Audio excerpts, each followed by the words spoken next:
it's an amazing journey, and when you see things and see results, you wonder, goodness, there's got to be more to what I've been doing than I am doing, you know. So, and thanks, Cheryl, for that. And it's if you're at all interested in biodynamics, we've got plenty of magazines, and if you become a member, there's heaps. We've got one of the best. BD, I think, has got one of the best libraries in Australia that you can buy books from. So you're quite welcome to do that, and it's an interesting journey. And but I know it's very amount to take in right now. But listen, another thing next, I think we'll probably get Lisa. What I've done here is I've tried to. I can see the results of what I've done, or from what I've tried to achieve, and I thought I'd like to quantify it. You know, I'd like to think, what the heck am I doing, and is it going to show up in any results? And so last year we had a field day, and we did GPS readings and took microbial tests in the soil in those locations. And then this year we did the same thing. We went back to those same GPS locations, and on both occasions Alicia has done the biology. She's barefoot biology, or bloody barefoot bloody good person or something. Anyway, she's done a magnificent job on all this, and I'd like to introduce Lisa, and thank you very much for what she's done. Thanks, John.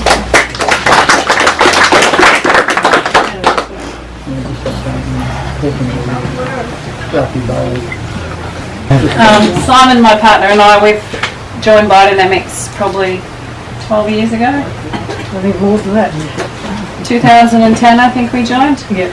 And Cheryl's been my mentor. We've learnt so much with the Biodynamic group. And like, biodynamic is, bio means life, dynamic is energy. So the biodynamics is very energetic. And then we started a market garden, and I sell seedlings.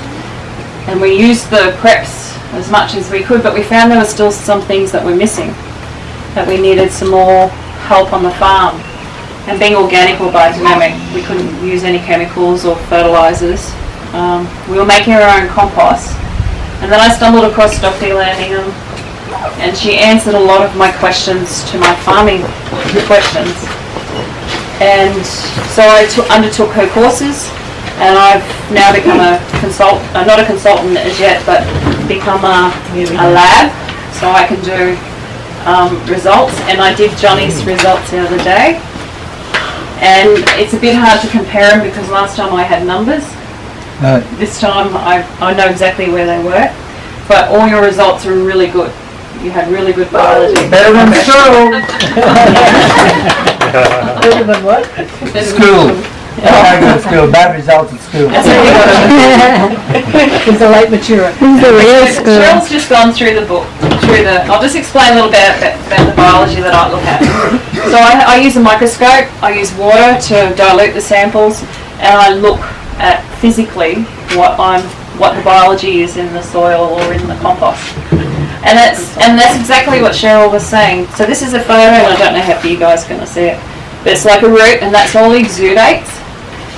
And the root system's definitely doing something. It's trying to attract the biology to where it needs it. And it's a relationship that happens. So the plant gets energy from the sun, and with that energy it creates exudates, and it feeds and attracts bacteria, fungi, protozoa and nematodes right around the root systems where they want it. But biology is not just in the soil. It's on every stem, on every leaf, on all the flowers. It's all over everything. It's all over us. It's everywhere. So pass that around. Might be a bit easier to look at. So in a slide, when I'm looking at bacteria, you'll see things, and I'll pass these around so you can have a bit of a look. They're little tiny dots, and they're all a little vibrating. And I haven't seen a soil sample without bacteria. So you never ever have to buy in any bacteria. We always have it. The only time I haven't seen bacteria is in a potting mix, and I think it might have been sterilised. And so a little bit about bacteria. They're like the green nitrogen foods, the sugar foods. So if you're making compost, does everyone make compost here? The majority of people? So all your greens, all your veggie waste, your hay, manures are all bacterial foods. So if you're just making compost with hay and manure, you're just bringing bacteria into your farm, garden, whatever you're doing. So you need to have diverse foods in your compost to bring diverse biology. So you can see there's a little round thing in the middle. That's a protozoa, and they're needed to eat bacteria. Well, their favourite food is bacteria. So the bacteria are around your root system, but they're not actually feeding the plant. The plant's attracting them there in the hope that these guys will come there and eat them. And then they poop out perfect plant food. It's a cycle. They need to be eaten. So you need to have predators and prey cycling all the time. And unfortunately with our farming, we put all these right out of balance, especially with cultivating, with tilling, like Cheryl was saying. You know, chemicals will definitely put these guys out. So that's bacteria. Now in bacteria, in John's, so we sampled, we didn't see the pasture today, did we? No. So behind the sun hemp, we did a sample. In the interrow, in between the tree lines, in between the bananas, I did a sample, and you called that veggie interrow. Yeah, right. I think the pumpkins are growing there now, No, it's the one in, where it was grazed. yeah, it's still got a big cover crop on it. Okay, so we tested that. Took the sample away and I tested it. And so if you're going to grow, say maybe veggies there, Right. Dr. Laningham's come up with these amounts that are pretty good for growing vegetables, amounts of bacteria. So it's about 135 micrograms minimum to a maximum of 450 micrograms. Well, guess how much bacteria you had? I don't know. 5,328. Wow. You never have to buy bacteria. You have plenty there. I'm a bit of a bugger, eh? In your pasture, You're rich. you had even more bacteria. You had 7,419. And in the forest, which we don't want too much bacteria in our forest, because bacteria, as they get eaten, when their nutrients are released from their body, the nitrogen is in a form of nitrate, and that can be harmful to trees, especially old forests. Whereas fungi, when they're eaten, their waste product is in a form of ammonium, so it's just a little bit different. And your forest had 3,335. Now that's probably because you've been taking hay in today. That was the jarrah, Yeah. what we were saying. So hay's very bacterial food. Even though it might look brown, it's still got lots of nitrogen in it. Because this area I actually fed out hay and put out a multi-species pasture with seeds over that. Right in the And trees. we rolled out hay amongst the trees. And we've got a really good established pasture in there It now. goes through and onto the ground, and that's what comes up after the cows are moved on. Are you making your own hay, John? Yeah, when the sunshine.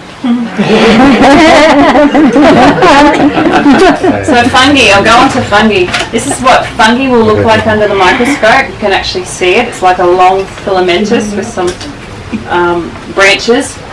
And there's little lines in between. Some fungi don't have that, but some do. And they're called little septors. Now, fungi are very susceptible to us to being the ground cultivated. It can't handle it. And I guess it's, when you chop these in half, they lose all their cytoplasm, everything gets lost out of it, and they just can't survive. If we cultivate, we actually lose our fungi. It's gone. And that's why I think it's really good with your interrows, your syntropic rows, that you can't cultivate there. No. So that fungi is safe. It will, it can grow and get better and bigger. Fungi is really important. So if you can see those little brown dots when I pass it around, these are like little glues and organic matters, and these are made by the bacteria and fungi. But what the fungi does is it actually pulls these glues together, and it's really important for our soil structures to actually have fungi and bacteria in a really good balanced form. But most of our tests that I see where we've actually cultivated the soil, the fungi's really missing. So John, in your veggie interrow, to have for veggies, if you're growing, you want 68 to 225. Yours is 101, so you're really good to grow veggies. But you wouldn't really want to grow trees in there. They would struggle because there's not enough fungi. The pasture, for pasture you want a little bit more fungi.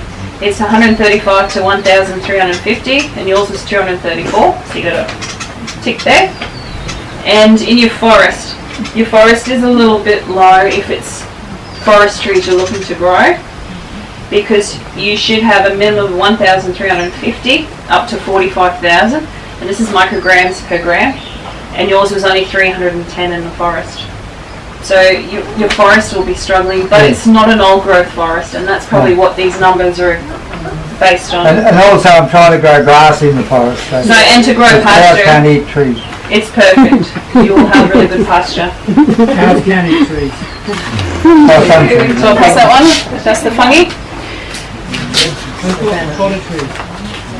People are west to hard. Maybe you need a new range in there, a savannah type. Well, this is all American as well, so Yeah, it's all new too, especially up in the tropics. There's nobody else doing this. yeah. Because I'm thinking that the savannah with the pasture between the trees is our typical forest. Yeah. So maybe we don't have as much fungi or different, yeah. Well, I've got a guy at a mine site who's trying to rehabilitate it at the moment, so I've got him sending me samples of the bare earth that looks like a moonscape and the old forest, which is only small trees because it's very savanna land, to compare. So then that's our base for what we want to return it to. Yeah, great. So succession, this is what I work on with biology. So if we did nothing, if we ploughed, we're here and the earth is bare, and that's very bacterial. And then if we did nothing to that ground, in about 10 years time you would have weeds, you'd have shrubs, you'd have bushes, and then maybe trees would grow back. And so you get up to the forest. This is very fungal. And so in between is pasture, halfway. So you want 50-50 bacteria to fungi. But all the samples I ever see is very bacterial and not much fungi. So we're really out of balance with this. So it doesn't matter what crop you're growing. Dr. Laningham's done the studies of what the biology under the ground should look like for what the crop on top is. So if it's, it could be herbs, it could be vegetables, we grow veggies, it could be lots of different things. It's finding that succession of what the biology likes and try and replace that biology. And you can replace that biology by composting or worm farms. So if you've just got a worm farm and you're probably lacking in fungi, put fungal foods in there, which is a bit of wood chip, things that are a bit tougher, sugarcane, mulch maybe.